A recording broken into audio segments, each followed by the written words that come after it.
Ayoko na. Uuwi na ako. Ang wika ni Irene habang ang mga mata niya'y namumungay dulot ng ilang boteng beer na nainom. Maaga pa, sagot ni Annabel, ang kaibigan niyang maligaya. Sabado bukas, walang pasok, dito ka na matulog. Umiling si Irene. Marami akong gagawin bukas, kailangan ko talagang umuwi. Tumayo siya, determinado na tuparin ang plano. Ramdam niya ang pagkapagod ng kanyang katawan.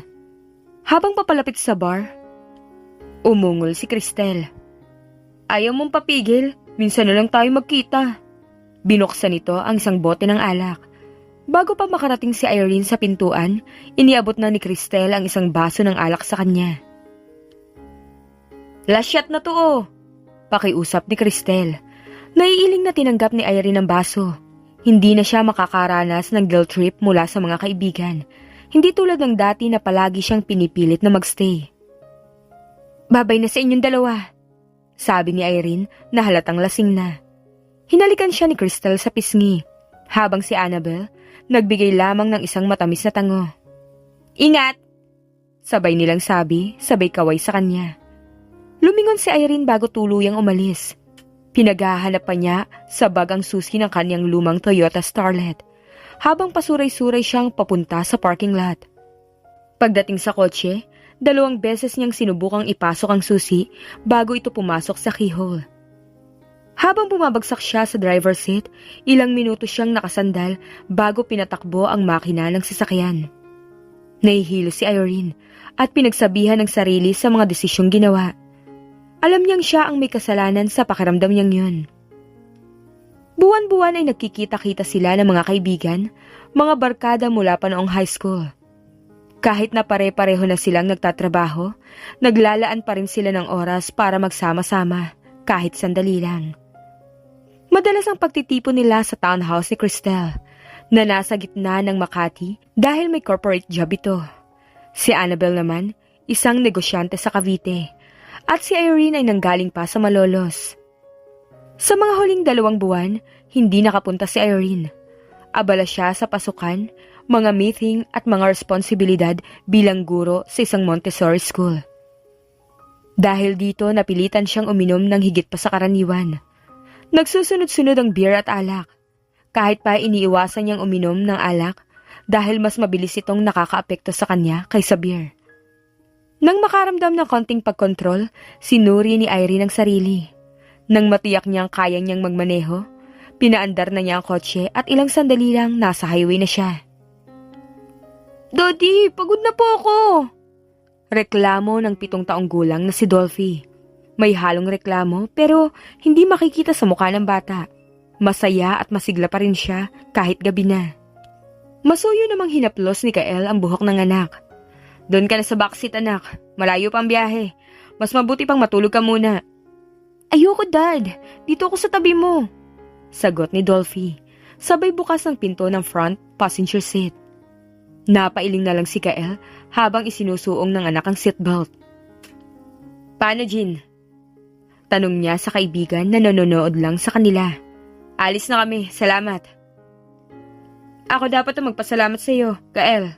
Pinagbigyan mo ko kahit malayo to. Sagot ni Jean. Ngumiti si Kael. See you on Monday. Nagpalitan sila ng kaway at nagsimula ng magmaneho si Kael. Talaga namang malayo ang Malolos, lalo pat sa Quezon pa sila uuwi. Mahigpit kasi ang imbitasyon ng kaibigan kaya't pinili niyang magpunta. Si Jean ay kaibigan ni Kael noong kolehiyo. Bagamat hindi sila naging magkaklase, madalas sila magkasama tuwing vacant period. Sa paglipas ng mga taon, naging matalik silang magkaibigan. Habang palabas na sila ng subdivision kung saan nakatira si Jean, napansin ni Kael na tahimik si Dolphy. Nakayuko na ito at nakasandal sa pinto ng sasakyan. Pinark niya ang kotse sa gilid ng kalsada at inayos ang reclining seat. Nang matiyak niyang komportable na ang anak, sa kanya ibinalik ang pansin sa pagmamaneho. Tiningnan niyang muli si Dolphy at hindi napigilan ni Kael ang magbuntong hininga. Si Dolphy ay tila larawan ng kanyang asawang, si Katie. Tuwing tinitingnan ni Kael ang anak, para ninyang nakikita si Katie. Ang mga mata nito'y kayumanggi. May mahahabang pilik mata at makapal na kilay. Direktang tuwid ang ilong. at manipis sa mga labi. May mga maumbok na pisngi si Dolphy kahit hindi naman ito mataba at ang buhok, diretsyo at makintab. May sakit na parang kumurot sa puso ni Kael. Walang duda, si Dolphy ay anak ni Katie. Siya na lang ang natirang alaala ng asawa. Namatay si Katie sa panganganak kay Dolphy. Isang malaking kalungkutan kay Kael na hindi man lang nakita ng asawa ang kanilang anak bago pumanaw. 7 taon na ang lumipas at mula noon, wala nang ibang inikutan si Kael kundi ang trabaho sa asyenda at ang pagpapalaki kay Dolphy. Isang aliw na lang sa kanya ang makita si Dolphy na may malasakit sa mga manggagawa sa asyenda. Interesado ang bata sa buhay sa asyenda. Tuwing panahon ng pamimitas ng mangga, nakikibahagi ito sa mga nagtutulong-tulong. Hindi rin ito umaalis kapag nagpapaanak sila ng mga baka. Isang ngiti ng pasasalamat ang sumilay sa labi ni Kael. Dahil kay Dolphy, hindi na niya gaanong ininda ang pagkawala ni Katie. Ibinuhos ni Kael ang buong buhay niya sa anak, sa kanyang tagapagmana. Sinulyapan niya ang bata, payapa ang tulog nito, mukhang inosente. Pero alam ni Kael na hindi magtatagal, si Dolphy na ang magpapatuloy ng pamamahala sa asyenda. Nang ibalik ni Kael ang pansin sa kalsada, napakunot ang noo niya. Isang kotse ang papalapit sa kanila, at ang driver nito, umaabante ng hindi maayos. Halatang wala sa tamang pag-iisip ang nagmamaneho. Ang sasakyan ay pabangga, paikot-ikot sa kalsada. Sa instinct, agad na nag-shift ng gear si Kael at tinumbok ang rampa. Pero yun ang naging pagkakamali niya. Hindi pamilyar sa daan at nawala ng kontrol ang sasakyan. Nahulog ang isang unahang gulong sa gilid ng kalsada na mas mababa sa normal na level. Bago pa man niya makontrol ulit, nawalan na ng kontrol sa manibela ang kotse. Napasinghap si Irene, akala niya ay katapusan na niya. Alam niyang higit sa 100 km/h ang bilis ng takbo ng kotse, kahit pa lumabas na siya ng expressway. Ang tanging nasa isip niya ay makauwi na. Hilong-hilo na si Irene. Wala nang 3 kilometro at makakauwi na siya. Kaya't lalo niyang pinigilan ang sarili na hindi mawala ng focus. Kung maaari lang sanang paliparin ng sasakyan, ginawa na niya. Isang mabagal na truck ng buhangin ang sinusundan niya at labis siyang inis dahil ito ang nagpapabagal sa kanyang pag-uwi. Nang makakita ng pagkakataon, agad siyang nag-overtake. Pero sa gitna ng paghahabol, umatake ang hilo at nawalan siya ng konsentrasyon sa manibela. Nang makabawi, nanlaki ang kanyang mga mata nang makita niyang sasalpok siya sa kasalubong na kotse. Bahagya siyang pumikit at inisip na maririnig na lang ang ingay ng pagsasalpukan ng bakal sa bakal. Ngunit sa halip, ang kotse sa kabilang linya ay rumampat na kaiwas. Nakahinga ng maluwag si Erin at agad bumalik sa tamang linya. Muling pinaharurot ang sasakyan. Pero isang malakas na busina mula sa truck ang nagpawala sa natitira niyang composure. Nabigla siya at nabangga ang manibela. Dahil doon nawalan siya ng kontrol at tumama sa isang puno. Ilang sandali pa, nawalan siya ng malay. Alam ni Kael na babangga sila. Agad niyang inabot si Dolphy gamit ang isang kamay, habang ang isa naman ay pilit ibinabalik ang kontrol sa manibela. Subalit huli na ang lahat. Nakita niyang tumama sila sa pader at sa pinakamasamang senaryo, hindi matibay ang pader kaya gumuho ito. At ang mga pira-pirasong hollow blocks ay nalaglag sa kotse. Basag ang windshield at naramdaman ni Kael na may mga bubog na tumalsik sa kanyang mukha at balikat. Ngunit wala siyang nararamdamang sakit. Ang tanging iniisip lang niya ay ang kaligtasan ng anak. Dolphy, anak. Mahinang bulong ni Kael habang mabilis na kinakalas ang seatbelt ni Dolphy.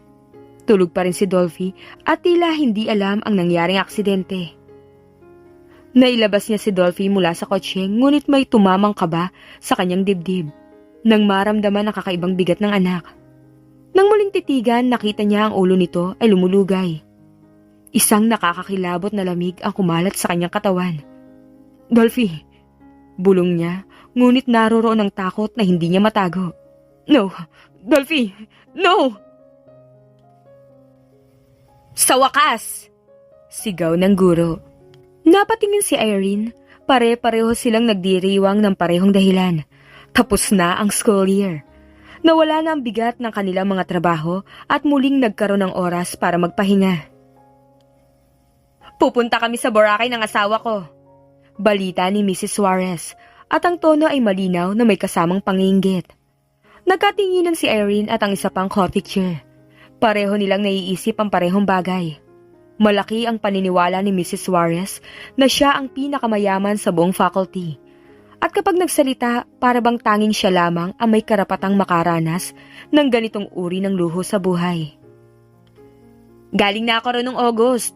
Remember, 2 days ako nag-leave? Lean month noon at halos kami lang ang tao sa dagat. Sabi ng isa pang co-teacher, ang pangalawang hindi magpapatalo sa usapang payabangan. Pero si Mrs. Suarez pa rin ang nangunguna. Mas magandang pumunta ron pag summer. Di baling marami ang tao, at least talagang summer ang feel. Sabi nito na may halong pangiinggit. Goodbye everybody. Malakas na sabi ni Irene. Sanay na siyang makinig sa mga ganitong usapan sa mga co-teachers.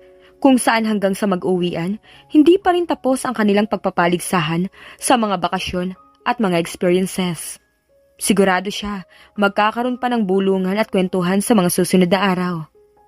Napailing na lamang si Irene. Talaga namang sa lahat ng trabaho, hindi mawawala ang mga tao na mahilig magbigay ng opinyon. At karaniwan, ang mga tulad ni Mrs. Suarez at nang kausap nito ang laging gustong maging sentro ng atensyon. Remember, may report pa rin kayo once a week. Paalala ng principal. Tumango si Irene.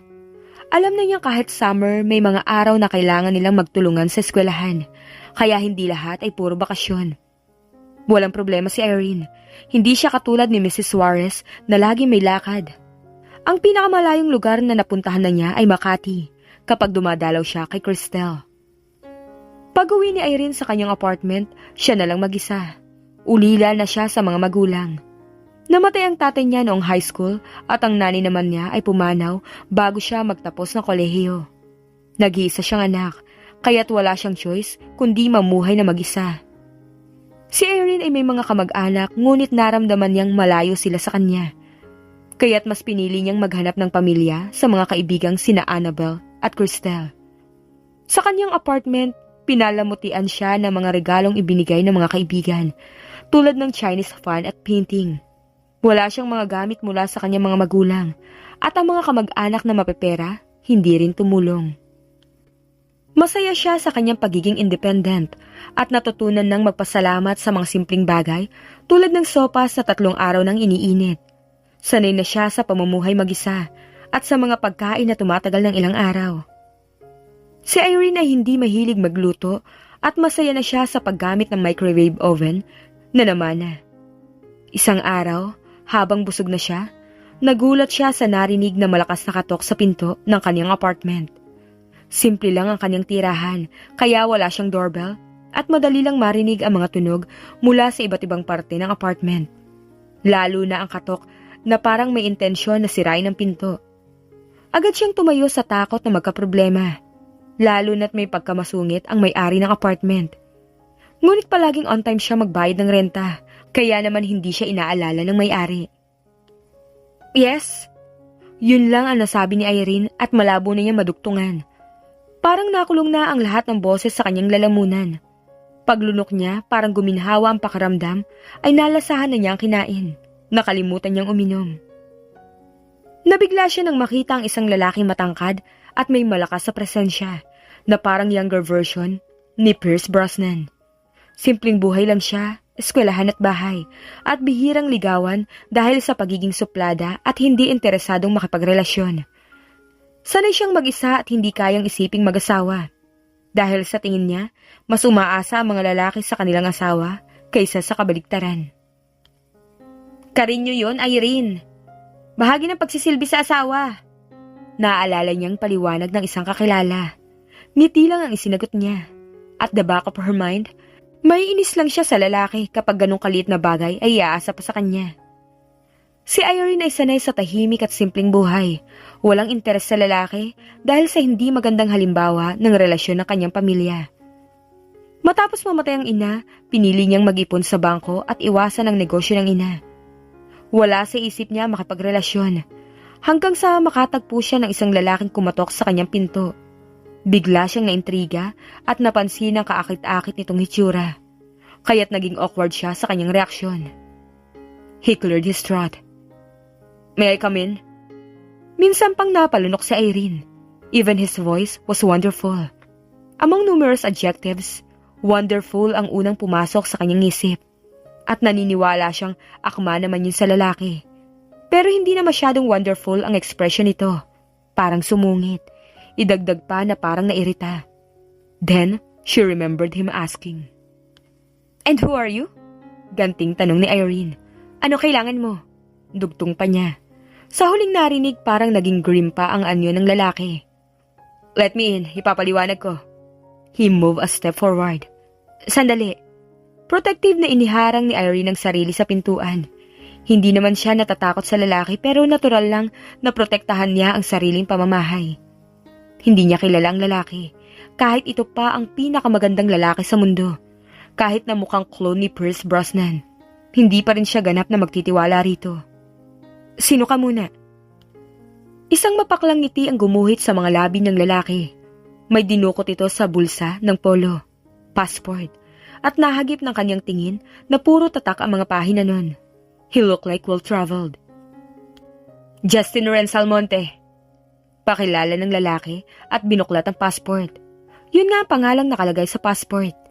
Kamukha ito ng nasa litrato. She thought it was taken 2 years ago. 2 years ago pa nagsimula ang bisa ng passport. At bago pa nabasa ni Irene ang lahat ng detalye roon, ay ibinalik na nito sa bulsa ng polo ang passport. "Papasukin mo ako. Ipapaliwanag ko ang pakay ko." Pumasok si Justin sa apartment ni Irene at agad napansin ni Irene ang makintab na BMW sa labas. Ramdam niya ang presence ng lalaki sa maliit niyang lugar at hindi maiwasang humanga sa katawan nito. Malapad na balikat at fit na pantalon. Napangiti si Irene sa sarili. Hindi na kayang ilarawan ng mga salita ang nakita. "Salbahe, picture ka pa naman." Saway ni Irene sa sarili. Lumingon sa kanya si Justin. Parang tapos na nitong i-scrutinize ang paligid kaya bumalik na naman sa kanyang atensyon. Sinalubong naman ni Irene ang tingin ng lalaki nang nakataas ang noo. Kahit medyo hindi nagbe-blend ang mga gamit sa kanyang apartment, malinis naman ang bawat sulok nun. At yun ang kanyang may pagmamalaki. Metikuloso siya sa kalinisan at kahit bulag, hindi mahihirapang maghanap ng gamit dahil organized siyang tao. "Pwede ba ako maupo?" Sabi ni Justin na halatang naiinip na. "Oh, sure." Pabigla namang sagot ni Irene. Nakalimutan yata talaga niya ang kagandahang asal at naisip niyang baka kaya ito na natiling nakatayo sa gitna ay dahil hinihintay na paupuin niya. Confident namang naupo si Justin sa single sofa. Ang tanging kalat na naligaw sa bahay ni Irene ay ang gamit na initsya niya sa sofa pagdating kanina.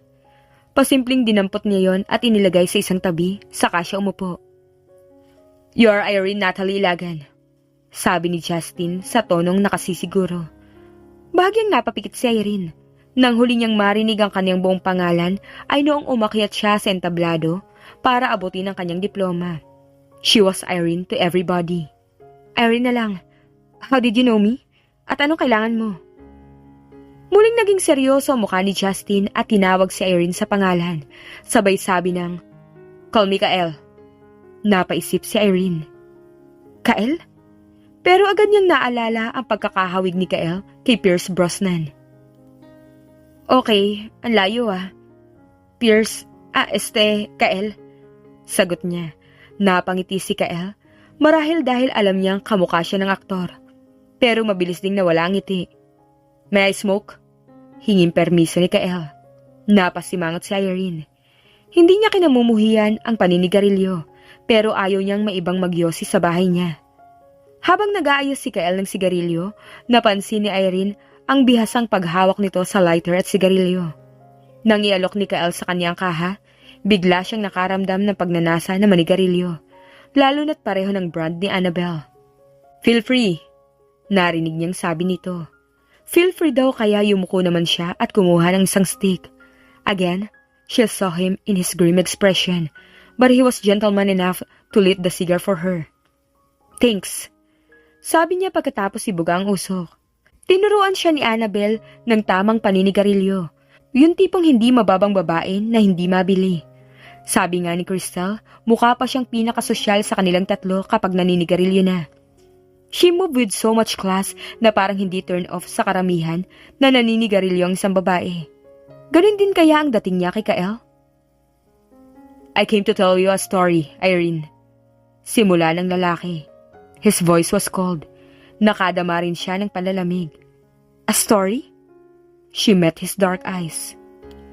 Tama ngang hindi siya tumanggi ng alokin ni Kael ng sigarilyo. At least, mayroon siyang napagbabalingan kapag naiilang. Biyudo ako. Namilog ang kanyang mga mata.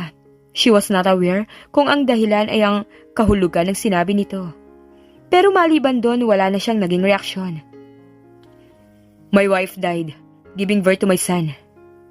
His voice became low. Nagre-recollect ito at halata ang lungkot sa boses. Ibinuhos kong lahat ng pagmamahal ko sa anak ko. He was 7 years old. At kahit ganun siya kabata, nakikita kong pagdating ng araw, hindi ako magkakaroon ng sobrang sakit ng ulo. He had a sense of responsibility. Then, 8 months ago, we met an accident. He died. Napaawang ang bibig ni Irene. Naintindihan na niyang kaya past tense ang ginamit ni Kael sa mga salita sa pagkakwento sa anak dahil wala ng bata. I'm sorry. Are you? Napaunat ang kanyang likod. Sa tono ni Kael parang siniguro kung totoo nga sa loob ang kanyang sinabi. You are not. Ikaw may gawa sa kanya. Muntik nang mapatayo si Irene. Hindi na siya nakakilos. Naumid ang kandila at parang tumigil din sa paggana ang kanyang isip. Wala ka bang natatandaan 8 months ago? Hinaplos ni Irene ang pilat sa kanyang noo. Resulta na aksidenteng nangyari 8 buwan nang nakalipas. Sa halip na ipa-repair, ibinenta na lang niya ang kotse. 1 linggong hindi pumasok sa Montessori. Ininda ang sugat at tumagal pa ng ilang araw bago gumaling. Pinutol niya ang bangs bilang pagbabago. Tumingin siya kay Kael. Naaksidente rin ito noong mga panahong yun. Coincidence? At namatay ang anak nito. Pero paano siya nagkasala sa pagkawala ng anak nito? Hindi yun coincidence. It was almost midnight. Maingat ako nagmamaneho. Pero bigla na lang may nag-overtake sa kabilang linya. The car was heading on me. Huminto si Kael at nakita ni Irene ang pagtatagis sa mga bagang nito, ang galit sa pag-aalala sa nangyari. At lalong nadoble ang galit sa mukha nang tumingin sa kanya. Itinuon niya sa mesita ang tingin. Lasing ang driver ng kotse. Napatunayan ko yun nang magpaimbestiga ako. Wala sa direksyon ng takbo, kaya tinumbok ko ang rampa para umiwas. But that made the worst. I lost control at tumama kami sa pader. And the worst of all worst, nagiba ang pader at halos tumabon sa amin. My son died of eternal hemorrhage. Katahimikan. Mukhang pareho sa paninigarilyo na buhos ang kanilang atensyon. Nang magtangka si Irene na sulipan si Kael, nakita niyang salubong ang mga kilay ng lalaki. Galit pa rin ang ipinupukol na tingin sa kanya. Huminga siya ng malalim. Paano ko magiging kasalanan yun kung ikaw ang bumangga sa pader? Ikaw ang may hawak ng manibela na kotse mo. Her voice was flat, so unaffected. Tagumpay namang naitago ni Irene ng nerbiyos. Uncaring, at parang lalo yung nagpatindi sa galit na nararamdaman ni Kael para sa kanya. It was all your fault. You were the drunk driver. At kung nasa tamang wisyo ka lang, wala sanang aksidenteng nangyari. Natigilan si Irene. Kinakabahan siya sa itsura ni Kael, pero hindi niya gugustuhing mahalata ng lalaki ang tunay niyang damdamin. Excuse me, mister. Huwag mong ibaling sa akin ang pagkakamali mo. Kung magaling kang umiwas, hindi mangyayari yun sa'yo. Naningkit ang mga mata nito. You know what? Ikaw na ang pinakawalang konsensyang taong nakita ko. Bakit naman ako makokonsensya? Na hindi ko nga alam na may aksidente rin pala ng gabing yun. Ang alam ko lang, nabangga ang kotse ko. So ngayon alam mo na. Galit na sabi ni Kael. Irene, mapapatunayan ko sa'yo, ikaw ang driver ng kotseng sumalubong sa akin. Kompleto sa detalye ang investigasyong pinagawa ko. Kahit ang driver ng truck ng buhangin, naroon ng gabing yun. Nakausap ko na. Nakita niya ang buong pangyayari at may statement pa siyang sinabi sa investigador. Nanlaki ang mga mata ni Irene. Napahit-hit ng sigarilyo. Gaya ng ano? Wala ka sa sarili habang nagmamaneho. Sigurado kang ako nga yun? Ikaw nga, wala nang iba. Nanigarilyo uli siya. Bahagyang nanginig ang kanyang kamay na pinagpapawisan pa ng dahil lang sa sigarilyo sa bibig.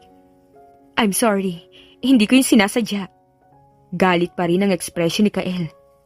Hindi ako pumunta dito para sa sorry mo. You owe me one. Huwag mo sabihing hihingan mo ako ng danyos. Nagkamali ng sinabi si Irene, lalo na kasi siyang ninervyos sa galit na rumehistro sa mukha ni Kael. Walang katapat na halaga ang buhay ng anak ko. Lalo siyang ninervyos, malakas ang kabog ng kanyang dibdib. Naubos na ni Irene ang sigarilyo sa panay na paghit-hit at hindi na rin niya kayang magsindi pa ng isa. Nanginginig ang kanyang kamay.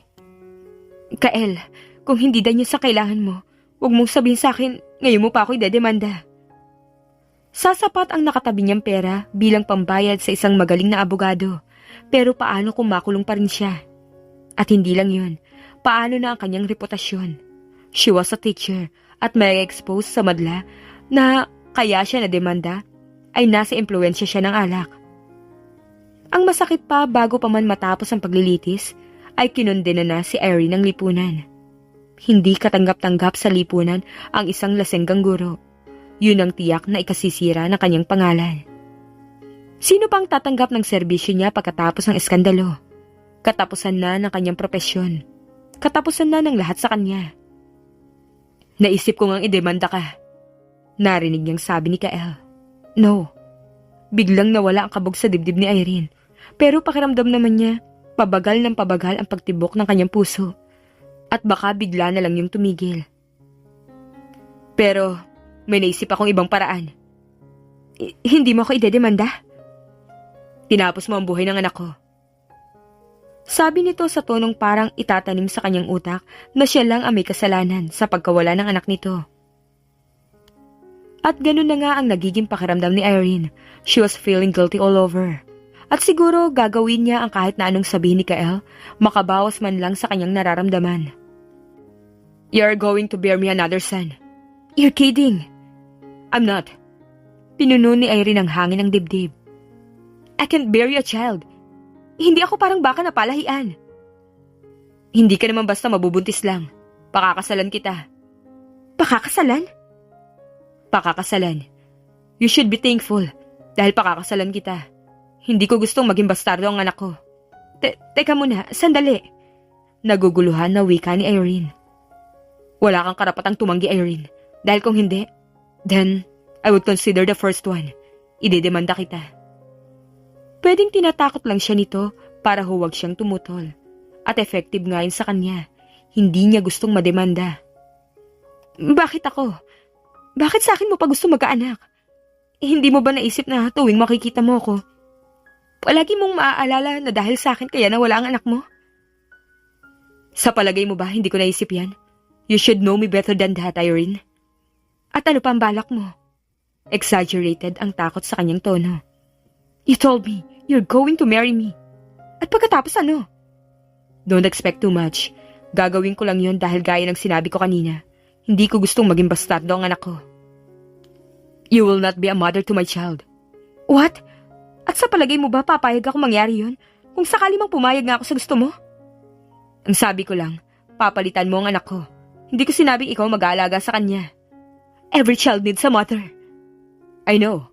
Buhay pa ang mama ko. She will be the mother of my son. I won't allow that. Ibig sabihin ba yan, pumapayag ka na sa gusto kong mangyari? Of course not. You don't have any choice, Irene. Kapag hindi ka pumayag, gagawin ko miserable ang buhay mo. Hindi ako maniniwala na walang babaeng nagkakagusto sa'yo. Baka nga hindi lang isa. Bakit hindi yun ang pakasalan mo para doon ka magkaanak? You really want me to know everything, huh? I'll tell you, okay? I've stopped loving mula nang mamatay ang anak ko. At kapag nagpakasal ako sa sino man sa mga babaeng sinabi mo, they would demand so much from me. Hindi ko yung may bibigay sa kanila. Then I found out na babae ka pala. Pumabor yun sa akin. So, you're going to marry me? Aanakan at pagkatapos hindi naman mamahalin. Ganun ba? Ano sa palagay mo? Hindi mo ba naisip na gusto kong mahal ako ng lalaking pakakasalan ko? At mahal ko rin siya. Naisip mo ba kung nag-iingat ka lang sa pagmamaneho? Hindi mawawala ng mahal sa buhay ang ibang tao? I really can't understand this. You don't have to. Pinakamabuting sumunod ka na lang. Hindi ganun kadali yun. I hardly know you. At bigla na lang ako magpapakasal sa'yo. Hindi ako masamang tao kung yun ang iniisip mo. Inutusan ko lang sekretarya kong ihanda ang file ko. Dala ko yun. Iiwan ko sa'yo para mabasa mo. How about me? Anong malay mo kung may lahi pala kami ng baliw? Pinaimbestigahan na nga kita, hindi ba? Ibig sabihin, wala na nga ako magagawa kundi ang sumunod sa'yo, tama ba? You can still do what you want to do. Pero ang sabi ko nga, mas mabuting sumunod ka na lang sa gusto ko. That's the easiest thing to do. Hassle-free. Nagkandatulis ang nguso niya ng irapan ng lalaki. Hindi siya papayag na basta na lang sumunod. Kailangan niyang makaisip ng paraan para makatakas. Paano kung baog pala ako? Magpa-check up ka sa doktor. Siguruhin mong may kakayanan ka magkaanak. At kung wala? Parang muling nag-isip ang lalaki, pero hindi niya pinayagang matapos nito ang anumang iniisip. Kung baog pala ako, well, forget all this. Hindi mo na ako dapat idemanda. Double jeopardy na yata ang ganun. Double jeopardy? Alam mo ba ang ibig sabihin nun? Ibig sabihin wala na nga akong magagawa. Dahil gusto mong palitan ko ang namatay mong anak. Pero kung hindi pala ako pwede magkaanak, dapat ibaliwala na lang ang lahat ng to. We'll call it quits. At makakalusot ka sa atraso mo sa akin, yun ang gusto mong mangyari? Kael, it had been 8 months. Kung desidido kang idemanda ako, dapat nun mo pa ginawa. Pwede ko pa rin gawin yun, kahit 8 taon pang lumipas. Pero sige, pagbibigyan kita. Kung wala kang kakayahang magkaanak, consider yourself free from this mess. Bahala na sa iyo ang budhi mo. Muli itong inirapan ni Irene. See a doctor first thing in the morning tomorrow. Don't dare make a fake result. Pagsisisihan mo. Bakit hindi ikaw mismo ang magdala sa akin sa doktor nang hindi ka nagdududa? Well, you gave me an idea. Pero bakit? Wala ka bang sariling doktor? Dalaga ako. Bihira naman sa dalaga kumukonsulta sa OB-GYN. At kasali na ako sa kanila. Nasa Amerika ang OB-GYN ni Katie. Pero marami namang ibang mahusay na doktor. Bahala ka nang pumili. At ulitin ko sa'yo, huwag kang magkakamaling baguhin ang resulta na papabor sa'yo. Malalaman ko rin yun. I hope I made myself clear. I'll give you a week. Pagkatapos, babalikan kita. Tumayo na rin si Irene. Isasara na lang niya ang pinto nang pumihit ang lalaki. You have to read my file. You may do some checking. Para naman hindi mo ako masabihang unfair. Talk about fairness. See you. Nakataas ang kilay ni Irene ang tumalikod. Dire-diretso ang kanyang hakbang at hanggang sa makapasok, hindi niya ito nilingon. Nang mag-isa, binalikan ni Irene ang pag-uusap nila ni Kael. Hindi niya matandaan kung ilang beses siyang bumuntong hininga o kung nagkasunduan ba sila. Pero naisip niyang mali ang desisyon niyang magsalita nang hindi kumonsulta sa abogado. Binuklat niya ang folder na parabang baby thesis. Nalaman niyang biyudo si Kael, 34 years old, at ipinanganak noong Nobyembre 5, isang Scorpio. Napangiti siya ng pilyo. Natuklasan din ni Irene ang yaman ni Kael. Malaking halaga sa bangko at isang matatag na hasyenda na patuloy pang lumalago. Malaki ang mga lupaing minana niya at mayamang pamana mula sa pamilya. Ang ina ni Kael, si Senyora Catherine, ang namamahala sa Villa Almonte. Sa mga litrato sa folder, nakita ni Irene ang malawak na ari-arian ni Kael, ang villa, ang sala, at iba pang bahagi ng kanyang malupit na yaman. Sa susunod na pahina, nakita ni Irene ang mga litrato ni Senyora Catherine, isang close-up at isang studio shot, kung saan nakaupo ito sa isang eleganteng silya, mukhang reyna. Naisip ni Irene, kung ganito ang itsura ng ina, malamang magiging mapagmataas ang magiging anak nito. Kasunod ng mga litrato ng senyora, isang wedding photo ni Kael at ng asawa nito, larawan ni Kael at ng anak nito. Tumagal ang tingin ni Irene sa litrato ng mag-ama at napansin niyang bagamat hindi magkamuka, may koneksyon sa kanilang ngiti. Habang binabasa ang complete file, pati paboritong pagkain, pabango ni Kael ay nakalista. Tila parang binabasa rin ni Irene ang isang autobiography. Nang matapos siyang magbasa, hating gabi na at inantok na siya. Napangiti siya habang humihinga ng malalim. Wala siyang kasalanan. At kahit naisip niyang nagkamali siya sa pagpapabuntis kay Kael, agad din niyang nakatulugan ang pag-aalala.